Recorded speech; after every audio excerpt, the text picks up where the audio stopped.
The wrongdoings of a good wife are shocking. In the heart of America's Bible Belt, Oklahoma City stands as a city of contrasts, known for its deep religious roots, yet troubled by high crime rates and social issues.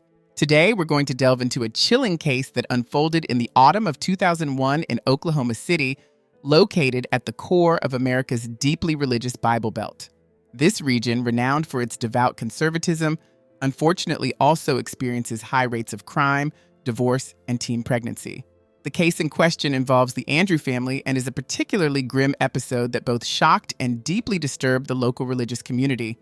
The Roman poet Decimus Junius Juvenal once remarked, "There is hardly a case in which the dispute was not caused by a woman." While this view is controversial and may not be universally accepted, it hints at the complex narratives often found behind such twisted tales.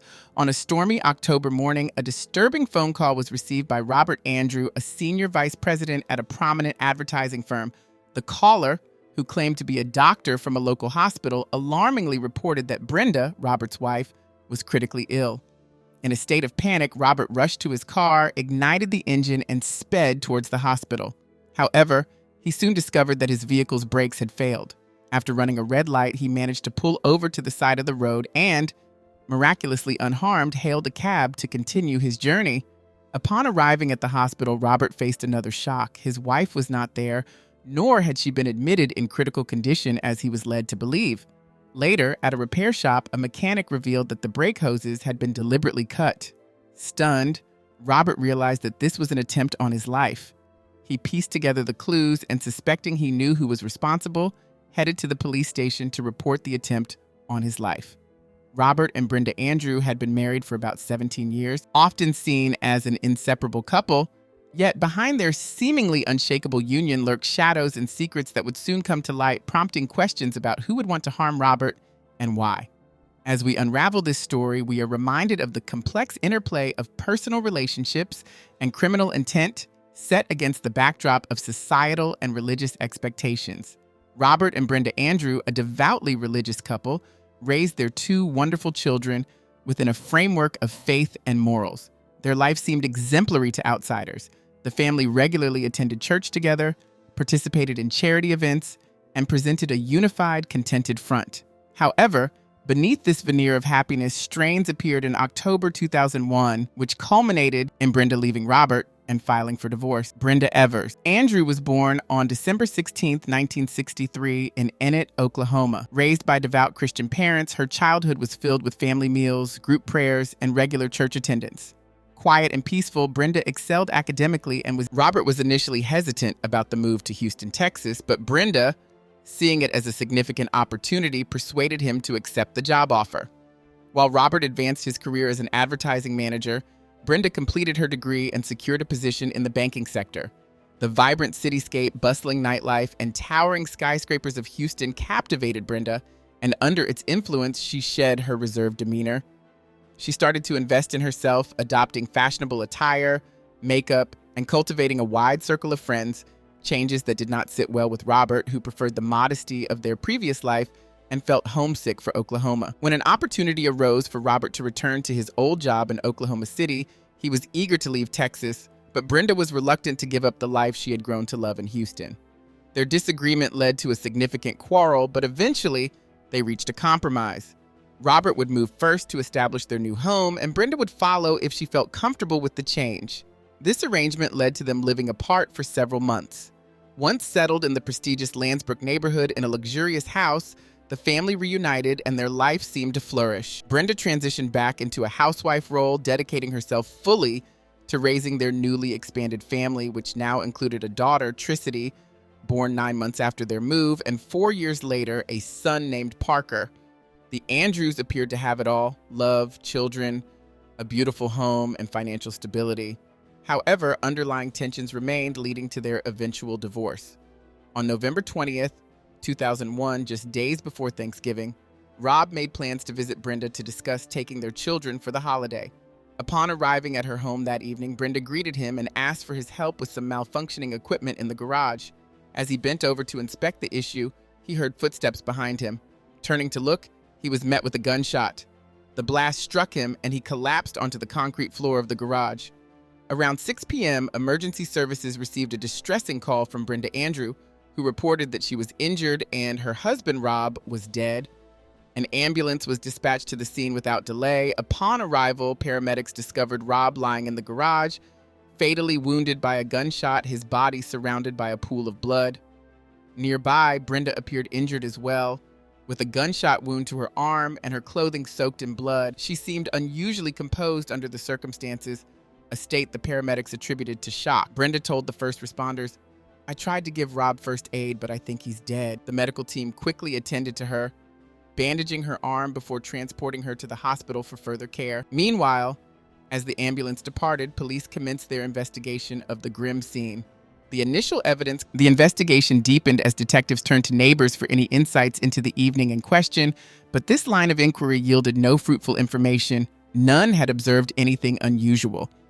The detectives then shifted focus to the couple's acquaintances, hoping to glean details about Brenda and Robert's personal life, which had grown increasingly troubled following the birth of their second child.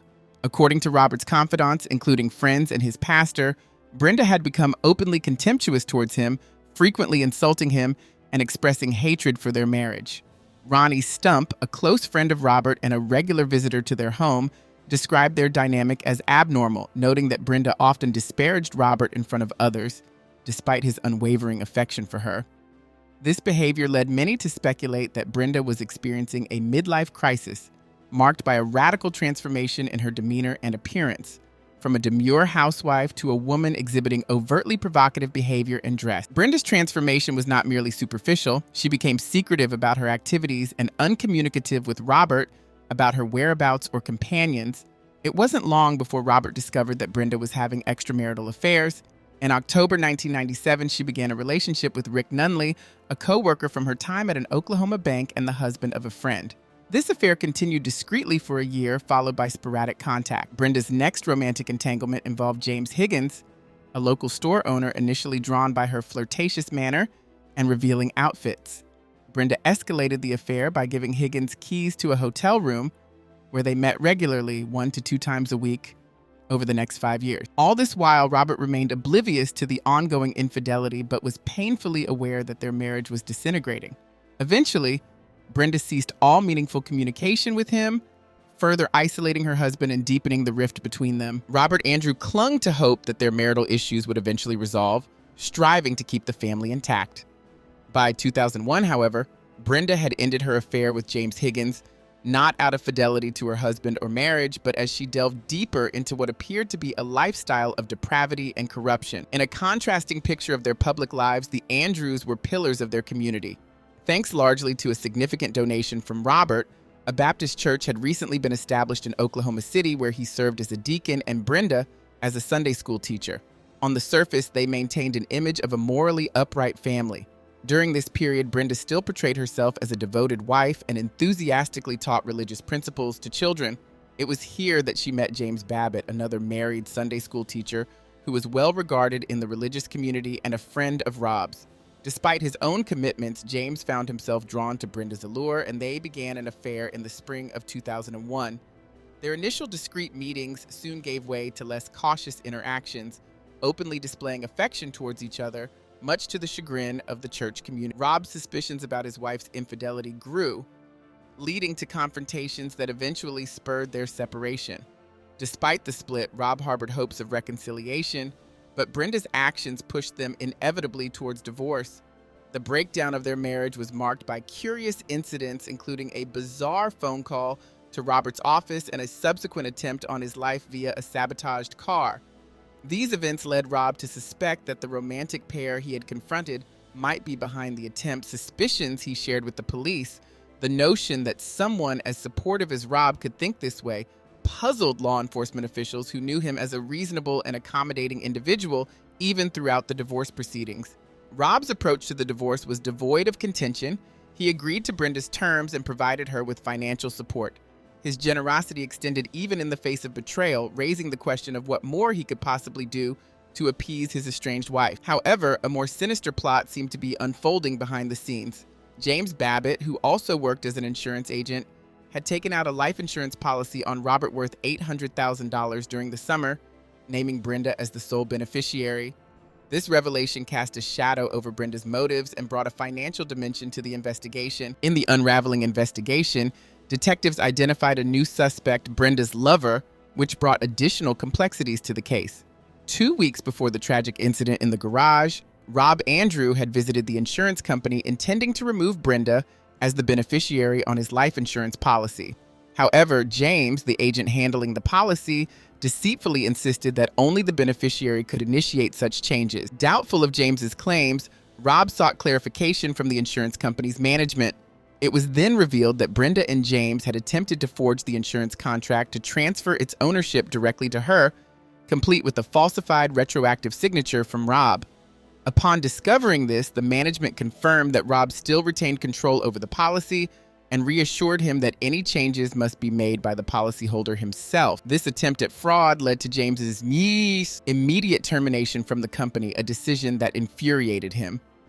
As the investigation deepened, police discovered that Robert owned a 16-gauge shotgun, which Brenda had withheld from him during his move out of their home. In a related search at the home of their neighbors, the Gigstads, who were away at the time of the crime, investigators made a startling discovery: a fired shotgun shell casing on the bedroom floor and several .22 caliber bullets in the attic. The Gigstads had not reported a break-in, and Mrs. Gigstad revealed that Brenda had a spare key to their house. Further evidence surfaced from Joanna Larson, James's daughter. She recounted lending her car to her father on the day of the crime under the pretense of needing repairs. However, upon its return, not only was the car unrepaired, but Joanna also found a .22 caliber bullet on the car mat, a piece of evidence her father had bizarrely instructed her to dispose of. It was also uncovered that James had purchased a handgun just 1 week prior to the attack. With mounting evidence and suspicions, detectives were preparing to interrogate both Brenda and James closely. Meanwhile, the community was left reeling as Robert Andrews' funeral took place on November 23rd. The absence of Brenda, her children, and James at the service only fueled further speculation and concern among their family and friends, all of whom were left grappling with the many unanswered questions and the whereabouts of Brenda and James. The absence of Brenda and her children at Robert Andrews' funeral, as well as James Pavitt's no-show, raised significant concerns among both Robert's family and the police. Their disappearance led authorities to suspect that the pair had fled, possibly preempting police action as the investigation was closing in on them. The situation became increasingly dire as both were officially classified as suspects in the crime. Forensic analysis further contradicted Brenda's account of the events during the shooting. The autopsy revealed that 2 different weapons had been used, confirming police suspicions. Contrary to Brenda's story, the initial shot that hit Robert came from a shotgun at a distance, but the fatal shot was from a .22 caliber pistol fired at close range. Moreover, Brenda's arm wound was also inflicted at close range by the same type of weapon, suggesting self-infliction to mislead the investigation. Detailed examination of the bloodstain patterns and their distribution on Brenda's clothing indicated that she was in close proximity to Robert when he was shot. The trajectory and angle of the blood spatter were consistent with her being the shooter. This forensic evidence was pivotal, leading to Brenda and James being formally recognized as wanted criminals. With the suspects on the run, law enforcement faced the challenge of tracking them down as they had a significant head start. Authorities alerted border patrols and international law enforcement to the possibility of Brenda and James attempting to flee the country. It was eventually determined that they had escaped to Mexico, evading immediate capture. In a strategic move to apprehend the fugitives, police decided to freeze their bank accounts, cutting off their access to funds and forcing them into a vulnerable position. This tactic paid off when 3 months into hiding, James contacted his daughter Joanna, requesting money. Unbeknownst to him, Joanna was actively cooperating with the police, deeply suspicious of her father's involvement in the crime. Joanna's cooperation proved invaluable. She disclosed that James had previously asked her boyfriend to impersonate a doctor, calling Mr. Andrew to falsely report Brenda's critical condition at the hospital, a ploy that initially lured Robert to the garage where he was shot. This information helped localize the fugitives to Cancun, where they were eventually apprehended in February 2002. Upon their capture and extradition to the U.S., James Pavitt and Brenda Andrew were charged with first-degree murder and conspiracy to commit a felony. Meanwhile, the care of Rob and Brenda's children was entrusted to their paternal grandparents, ensuring they remained within a familiar and supportive family environment during this tumultuous time. Following their arrest, Neither Brenda nor James was cooperative with the investigation, maintaining their innocence and only speaking in the presence of their attorneys. As the trial proceedings commenced, James Pavitt was the first to stand trial. The prosecution presented a meticulous case, emphasizing James's background as an Army sniper skilled in firearms and highlighting his scandalous involvement with Brenda, including his efforts to interfere with Rob's attempt to remove Brenda as a beneficiary of his insurance policy. Key testimonies, including that from his daughter and physical evidence found during the investigation, played a crucial role. Ultimately, the jury convicted James Pavitt, sentencing him to death. Brenda Andrews' trial followed, marked by a sensational display of her tumultuous personal life. The prosecution aimed to paint a detailed picture of Brenda's character, underscored by her numerous affairs. Testimonies from her former lovers portrayed her as someone lacking in faith and integrity. In a dramatic courtroom moment when asked why she killed her husband, Brenda asserted her innocence, claiming purity of heart and appealing to the jury's faith for her release. However, the prosecutor challenged this portrayal, depicting her as a manipulative figure who was unfaithful to and ultimately murdered her husband for selfish gains. The evidence presented against Brenda included items found in a suitcase she had taken to Mexico, such as lacy lingerie and a book titled 203 Ways to Drive a Man Wild in Bed, which the prosecution used to question her behavior as a supposedly grieving widow. This was contrasted starkly against her presence at her husband's funeral, which she did not attend, adding to the suspicions of her motives. The defense attempted to depict Brenda as a victim of the circumstances, pointing out that she too had been shot during the incident. They produced a letter purportedly from Pavitt confessing to the crimes alone. This could have been a turning point, but the credibility of the letter was undermined when handwriting experts testified that Brenda herself had forged it. In a further twist, it was revealed during the defense's arguments that, should James Pavitt die, Brenda would stand to gain from yet another insurance policy, this time as the beneficiary of Pavitt's policy. This revelation added another layer of motive to Brenda's already complex profile in the case, painting a darker picture of her intentions and involvement in the plot against her husband. In a grim reflection of the dark plot they had woven, both Brenda and James faced the ultimate penalty for their actions. The jury, after 6 hours of deliberation, found Brenda Andrews guilty of conspiring to murder her husband, sentencing her to death. Both convicts now reside on death row, each entangled in the appeals process.